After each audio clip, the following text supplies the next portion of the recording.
Praise the lord, హల్లెలూయా. మన ప్రభువును రక్షకుడైన యేసుక్రీస్తు శ్రేష్టమైన నామములో మీ అందరికీ నేను వందనములు శుభములు తెలియజేస్తా ఉన్నాను. దేవుని యొక్క కనికరము కృప మీకు మీ కుటుంబాలకు తోడయుండునిగా. మంచిది ప్రియులారా, ఈ సాయంకాలపు సమయంలో పరిశుద్ధాత్మ దేవుడు కొన్ని మాటలు మనతో మాట్లాడుతూ ఉన్నారు. ధ్యానం చేతున్న కీర్తనల గ్రంథము 55వ కీర్తన 22వ వచనం. నీ భారము యెహోవా మీద మోపము, ఆయనే నిన్ను ఆదుకొనును. నీతిమంతులను ఆయన ఎన్నడను కదలనీడు. దేవునికి స్తోత్రం కలుగునుగాక. ఈ వాక్యం వింటున్న నా ప్రియ దేవుని బిడ్డలారా, ప్రభు మనతో మాట్లాడుతూ ఉన్నారు.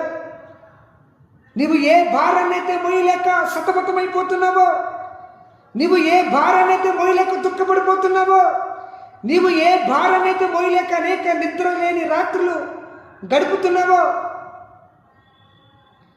ప్రభు నీతో మాట్లాడుతున్నారు. నువ్వు భరించలేని ఆ బరువుని, ఆ భారాన్ని ప్రభు మీద మోపినప్పుడు వెంటనే నిన్ను ఆదుకోవడానికి నా దేవుని దగ్గరికి వస్తాడు. దేవునికి స్తోత్రం. ఆయన వచ్చి నీ కాడిను తేలిక చేస్తాడు, నీ బరువును తేలిక చేస్తాడు.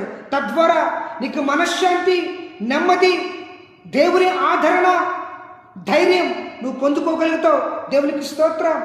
కాబట్టి సహోదరి సహోదరుడా, ప్రభు నీతో మాట్లాడుతున్నాడు.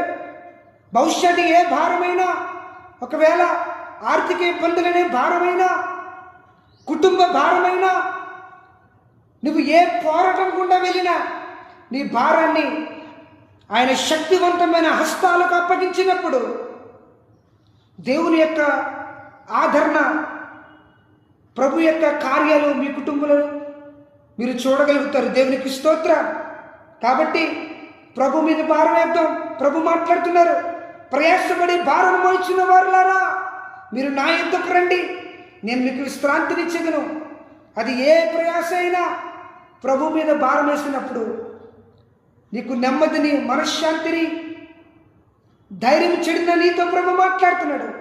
నీకు ధైర్యాన్ని ఇవ్వడానికి ఏ శత్రువు కూడా నీ మీదకి రాకుండా దేవుడే నీ పక్షాన యుద్ధం జరిగిస్తాడు. దేవునికి స్తోత్రం. దేవుడి మీద భారం వేసినప్పుడు ప్రభు నిన్ను ఆదుకోవడానికి నీ మార్గాల్లోకి వస్తాడు, నీ గృహంలోకి వస్తాడు, నీ హృదయంలోకి వస్తాడు.